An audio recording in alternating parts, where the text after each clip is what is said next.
हे बघा, एक विवाहित मुलगी होती, लग्न झालेली औरंगाबादची. तिचे सासरे तिला मारहाण करत होते आणि तिचे सासरे तिला त्रास देत होते, म्हणून ती प्रोटेक्शनसाठी पुण्यात आली. तिचे सासरे आता रिटायर्ड IPS आहेत आणि पोलीसमध्ये काम करायचे, पण ते आत्ता पदावरती नाही आहेत, आत्ता ते निवृत्त नाहीत, ते रिटायर झालेले आहेत. ही वस्तुस्थिती.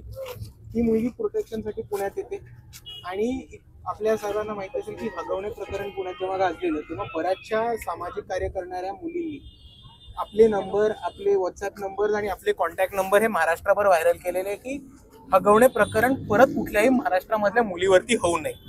आणि म्हणून काही आपण म्हणू सोशल वर्कर्सनी आणि काही समाजकार्य करणाऱ्या मुलींनी त्यांचे नंबर व्हायरल केले होते. आता जी मुलगी औरंगाबादवरनं आली, आता आपण सर्वांनी समजून घ्या की ही अतिशय सेन्सिटिव्ह केस असल्यामुळे मी कोणाचंही नाव घेणार नाही. पण जेव्हा औरंगाबादवरनं जेव्हा ती मुलगी पुण्यात आली आणि तिने त्या सामाजिक कार्यकर्त्यांना कॉल केला प्रोटेक्शनसाठी, तेव्हा त्यांना एका हॉस्टेलमध्ये ठेवण्याच्या आधी एक दिवस एका मुलीच्या घरी त्यांनी शेल्टरसाठी ठेवण्यात आलं. आता त्या मुलींनी त्या मुलीला शेल्टर दिला होता, आसरा दिला होता.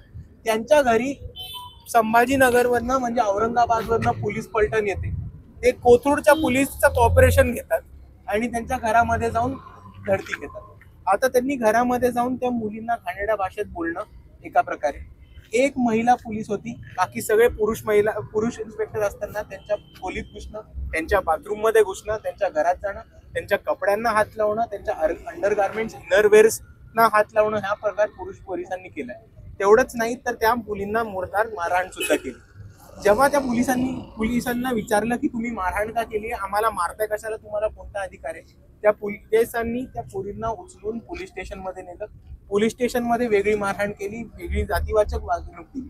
त्यांना त्याच्यावरनं हे पण कळलं की त्यातल्या दोन मुली, एक मुलगी जी होती ती आडनावावरनं त्या पोलिसांना जातीवादी कोथरूड पोलीस असल्यामुळे त्यांना आडनावावरनच अंदाज लावता आला की ही मुलगी दलित समाजाची. तिला म्हटलं तुला उभी राहायची पण तुला इकडे बसायची पण अवकाश नाही. तिला 6 तास पोलीस स्टेशनमध्ये उभं केलं. बाकीच्या 2 मुलींना सुद्धा पोलीस स्टेशनमध्ये उभं राहून घाणेरड्या जातीवाचक शिवा, महाराजांच्या मागण्यांच्या अवकाशी आहेत ना, तुम्हाला पोटाच्या खाली ठेचलं पाहिजे. त्याच्याच बरोबर एक जी पोलीस इन्स्पेक्टर होती, त्यांना जेव्हा क्रॉस क्वेश्चन केलं की मॅडम तुम्ही हे करत आहे, चुकीचं करताय, तेव्हा त्या पोलीस इन्स्पेक्टर या मुलींना म्हणाले की तुमचा हा ॲटिट्यूड असा असेल तर तुमचा उद्या मर्डर होईल रस्त्यामध्ये. अशा प्रकारच्या मोठ्या धमक्या या पोलीस प्रशासनाने इकडच्या मुलींना दिल्या. तेवढंच नाही तर ती मुलगी जी मिसिंग होती, त्यांनी सांगितलेलं की ती 1 सिटी सेंटरमध्ये होती. पोलिसांना माहिती असतानाही ती कुठे होती. आणि 1 सिटी सेंटर आता हे प्रायव्हेट नाही आहे. 1 सिटी सेंटर हे पोलिसांचंच रेस्क्यू होम आहे, शेल्टर होम आहे. तर जेव्हा पोलिसांच्याच गव्हर्नमेंटच्या शेल्टर होममध्ये ती मुलगी जेव्हा होती, तेव्हा अरेस्ट केलेल्या मुलींना किंवा ताब्यात घेतलेल्या मुलींना ताबडतोब सोडलं पाहिजे होतं. एक ही महत्वाची गोष्ट आपण समजून घेऊ. आता दुसऱ्या बाजूला जेव्हा त्या मुलींना अरेस्ट केलं होतं, तेव्हा एका मुलीच्या वर्क प्लेसला ते घर मालकाला घेऊन पोहोचलेले. त्या मुलीला पोलीस वर्क प्लेसमध्ये आल्यामुळे जो त्रास झालाय तो वेगळा त्रास. 3 मुली होत्या ज्या रेंटवरती राहत होत्या, त्यांच्या घरी पोलीस पोहोचल्यामुळे त्या 3 मुलींना घर मालकांनी काही गरज नसताना रस्त्यावरती काढले रातोरात. ही अजून एक बाब आपण समजून घेतली पाहिजे. त्यातल्या एका मुलीला पोलीस स्टेशन मधनं, म्हणजे पहिले कोथरूड पोलीस स्टेशन, मग विश्रांतवाडी पोलीस स्टेशन, मग मुंडवा पोलीस स्टेशन आणि मग फायनली CP ऑफिस, असं करून तिला शेवटी रात्री कोंढवा का मुंडवा साईडला एक रात्री 11:15 वाजता सोडलं होतं. तर आपण हे बघितलं असेल की सकाळी 11 वाजता उचललेल्या मुलीला रात्री 11:15 वाजता काहीही रिपोर्ट न करता सोडलं जातं. तिचं दिवसभर मेंटल टॉर्चर केलं जातं. हा झाला पोलिसांच्या वागणुकीचा. आता दुसऱ्या बाजूला यायचं असेल तर आपण ह्याच्या लिगॅलिटीजकडे येताना आपल्याला एक गोष्ट कळेल की इकडे संभाजीनगरची किंवा औरंगाबादची जर टीम पुण्यात आली असेल तर त्याला काहीतरी ऑफिशियल कॉरेस्पॉन्डन्स असतं. म्हणजे असं नसतं की औरंगाबादचे पोलीस गाडी घेऊन पुण्यात आले, त्यांनी पुण्यातल्या पोलिसांना फोन केला आणि म्हटलंय भाऊ माझ्या गाडीत जागा आहे, तू येतो का माझ्याबरोबर फिरायला.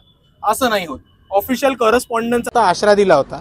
त्यांच्या घरी संभाजीनगरवरनं म्हणजे औरंगाबादवरनं पोलीस पलटण येते. ते कोथरूडच्या पोलीसचं कॉपरेशन घेतात आणि त्यांच्या घरामध्ये जाऊन धडती घेतात. आता त्यांनी घरामध्ये जाऊन त्या मुलींना घाणेरड्या भाषेत बोलणं, एका प्रकारे. एक महिला पोलीस होती, बाकी सगळे पुरुष इन्स्पेक्टर असताना त्यांच्या खोलीत घुसणं, त्यांच्या बाथरूममध्ये घुसणं, त्यांच्या घरात जाणं, त्यांच्या कपड्यांना हात लावणं, त्यांच्या अंडरगार्मेंट्स इनरवेअर्सना हात लावणं, हा प्रकार पुरुष पोलिसांनी केला आहे. तेवढंच नाही तर त्या मुलींना मुर्दार मारहाण सुद्धा केली. जेव्हा त्या पोलिसांना विचारलं की तुम्ही मारहाण का केली आहे, आम्हाला मारताय कशाला, तुम्हाला कोणता अधिकार आहे, त्या पोलिसांनी त्या पोरींना उचलून पोलीस स्टेशनमध्ये नेलं. पोलीस स्टेशनमध्ये वेगळी मारहाण केली, वेगळी जातीवाचक वागणूक दिली. त्यांना त्याच्यावरनं हे पण कळलं की त्यातल्या 2 मुली, एक मुलगी जी होती ती आडनावावरनं, त्या पोलिसांना जातीवादी कोथरूड पोलीस असल्यामुळे त्यांना आडनावावरनंच अंदाज लावता आला की ही मुलगी दलित समाजाची आहे. तिला म्हटलं तुला उभी राहायची पण, तुला इकडे बसायची पण अवकात नाही. तिला 6 तास पोलीस स्टेशनमध्ये उभं केलं होतं. बाकीच्या 2 मुलींना सुद्धा पोलीस स्टेशनमध्ये उभं राहून घाणेरड्या जातीवाचक शिव्या, महारांच्या मांगांच्या अवकाती आहेत का, तुम्हाला बुटाच्या खाली ठेचलं पाहिजे. त्याच्याचबरोबर एक जी पोलीस इन्स्पेक्टर होती, त्यांना जेव्हा क्रॉस क्वेश्चन केलं की मॅडम तुम्ही हे करत आहे ते चुकीचं करताय, तेव्हा त्या पोलीस इन्स्पेक्टर या मुलींना म्हणाल्या की तुमचा हा ॲटिट्यूड असा असेल तर तुमचा उद्या मर्डर होईल रस्त्यामध्ये. अशा प्रकारच्या मोठ्या धमक्या ह्या पोलीस प्रशासनाने इकडच्या मुलींना दिल्यात. तर आपण ह्याच्या लिगॅलिटीजकडे येताना आपल्याला एक गोष्ट कळेल की इकडे संभाजीनगरची किंवा औरंगाबादची जर टीम पुण्यात आली असेल तर त्याला काहीतरी ऑफिशियल कॉरेस्पॉन्डन्स असतं. म्हणजे असं नसतं की औरंगाबादचे पोलीस गाडी घेऊन पुण्यात आले, त्यांनी पुण्यातल्या पोलिसांना फोन केला आणि म्हटलं भाऊ माझ्या गाडीत जागा आहे, तू येतो का माझ्याबरोबर फिरायला. असं नाही होत. ऑफिशियल कॉरेस्पॉन्डन्स असायला लागतं की पुण्याची युनिट कोणत्या केसवर कशासाठी औरंगाबादच्या युनिटला मदत करते, ह्याचं ऑफिशियल कॉरेस्पॉन्डन्स आम्हाला अजून पोलीस देत नाही. दुसऱ्या बाजूला तेव्हा ज्या मुलीला शोध घेता घेता औरंगाबादचे पोलीस ज्या घरी पोचले तेव्हा त्या मुलींचे सिम कार्ड ट्रेस केले होते. आता सिम कार्ड ट्रेस करायला तुम्हाला FIR दर्ज लागते. त्या FIR अजून आमच्यापर्यंत दाखवली नाही आहे किंवा FIR किंबहुना दर्जच नाही झाली आणि मिसिंगच्या याच्यावरनं तुम्ही दुसऱ्या 3 लोकांचे सिम कार्ड ट्रॅकच नाही करू शकत. जो माणूस मिसिंग आहे त्याचेच सिम कार्ड ट्रॅक करू शकतो. ही एक गाप. आणि त्याच्याहून मोठी गोष्ट की ही सगळी घडली गोष्ट 1 ऑगस्टला. तेव्हापासून त्या 3 सामाजिक कार्यकर्त्या होत्या, त्यांच्याबरोबर ज्या मदत करणाऱ्या 2 ॲडव्होकेट्स होत्या आणि त्या सगळ्या NGOज सेक्टरमधल्या ज्या त्यांच्या सोबतीच्या ज्या सहकारी होत्या, त्या 3 दिवस झाल्या फिरतायत. अजूनही कुठल्याही प्रकारची कंप्लेंट पोलिसांवरती दाखल झालेली नाही आहे. आपण सर्वांनी एक समजून घेऊयात की कॉन्स्टिट्यूशनमध्ये असं म्हटलेलं आहे की अट्रॉसिटी जी कंप्लेंट असेल ती ताबडतोब घेतली पाहिजे पोलिसांनी आणि मग पुढे चौकशी होते. आता आम्हाला पोलीस चुकीचं उत्तर देतात की पहिले चौकशी होईल मग FIR करू. आता हा कॉन्स्टिट्यूशनचा भंग आहे, हा संविधानाचा भंग आहे. कारण संविधानामध्ये क्लिअरली लिहिलं आहे प्रोसिजर फॉलो करताना की पहिली FIR होईल आणि मग त्या FIRच्या आधारित चौकशी होईल. तर असं पूर्ण पद्धतीने एका बाजूला पोलीस दडपशाही करतात, दुसऱ्या बाजूला पोलीस पोरींचं टॉर्चर आणि मोलेस्टेशन करतात. त्या दलित समाजाच्या आहेत म्हणून त्यांच्यावरती अट्रॉसिटी करतात, त्यांना जातीवाचक शिव्या देतात. आणि आता CP ऑफिसपासून सगळे त्यांच्या सहकार्यांना वाचवण्यासाठी एक अट्रॉसिटी किंवा एक साधी कंप्लेंट पण नाही घेतात. ही आपल्यासमोर ठेवलेली वस्तुस्थिती आहे. किती वेळ लागेल हा फरक नाही पडत. मी तुम्हाला सर्वांना आत्तापासून सांगतोय की जोपर्यंत FIR दर्ज नाही होत तोपर्यंत आम्ही CP ऑफिस तरी सोडणार नाही. 1 दिवस लागू देत, 1 तास लागू देत, 2 महिने लागू देत, आम्ही CP ऑफिस सोडणार नाही. आणि त्या मुलींचा FIR कोणत्याही परिस्थितीत घ्यायला लावू. हे आमची मूळ मागणी आहे की सगळ्यात पहिले त्यांनी प्रस्तुत करावं की या मुलींच्या घरी घुसलेले त्याचं सर्च वॉरंट द्यावं. मी एक मागणी हायलाईट करत येतो. आमची एक मागणी आहे की ज्या सर्च वॉरंटवरनं या मुलींच्या घरी दस्ती घेतली त्याचं सर्च वॉरंट द्यावं. दुसरी गोष्ट, ज्या औरंगाबादच्या टीमनी पुण्याच्या टीमला काम करायला बरोबर घेतलं त्याचं एक पुरावा द्यावा. जर औरंगाबादची युनिट पुणेच्या युनिटला किंवा काम करत असेल तर आता औरंगाबादची युनिट डायरेक्ट कोथरूडच्या युनिटला कॉन्टॅक्ट नाही करू शकत, ते CP ऑफिस थ्रू जायला लागतं. तर CP ऑफिसकडे जो करस्पॉन्डन्स आला तो आम्हाला पुरावा पाहिजे. आणि खास करून सगळ्यात महत्त्वाची आमची ही मागणी राहील की या मुलींवरती जे अट्रॉसिटी, ब्रुटॅलिटी आणि पोलिसांनी टॉर्चर केलं आहे त्याच्यावरती लगेच FIR झाला पाहिजे. ठीक आहे. आता पोलीस आले काय म्हणतात, अपडेट काय? विवाहित मुलगी होती, लग्न झालेली औरंगाबादची.